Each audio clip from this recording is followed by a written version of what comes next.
Omid, welcome to Crucial Choice, and we are so happy to have you with us. And you're going to be answering some questions which have been bothering students and parents for the past so many days since we've got into this pandemic situation. So you're bringing me the university onto my laptop, and I'm going to be studying from home or wherever I am. How many seats does this take away from the university in a scenario when we get back to normalcy? In a lot of ways, it doesn't. I mean, the beauty of education, universities, and learning is it scales up and scales down depending on demand. So there's really no scenario in which there's any sort of limitation in the future imposed upon the university. So are you trying to tell me that all these students who are now studying on their laptops will rush back to uni, which is good news, really? But do you think that would happen? I absolutely think so, and that's a scenario globally which we are absolutely planning for. And let me describe that scenario. Students from around the world are engaging with their studies at universities in various locations. Now, the moment that borders open, these students are really going to have a desire to follow through with their original ambition of transitioning to those countries and concluding their education in those countries.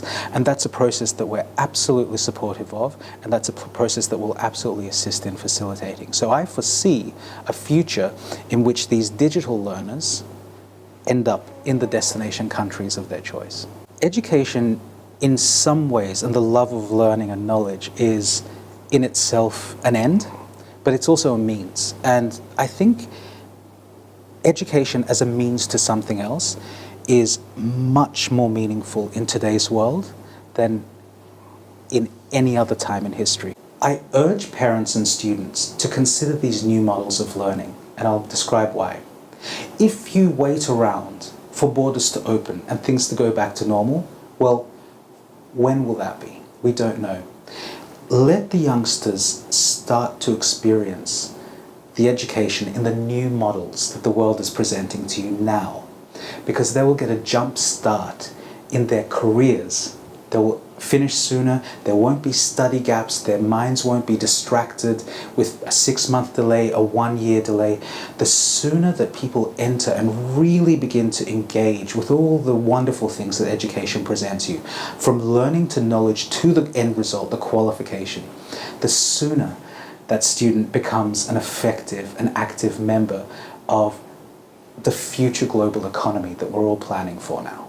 Would this impact the costs of education in any way? Absolutely. Particularly when a student is an international student or goes into a higher education space, there are natural costs associated with that beyond just tuition fees. So we're talking about potentially moving to another country.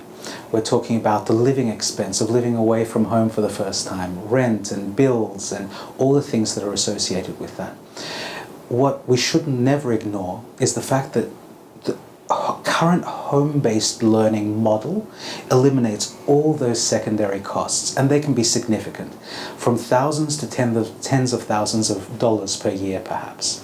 So the first positive of these new learning models that are being initiated is a cost saving to parents, which is a fantastic silver lining to this scenario.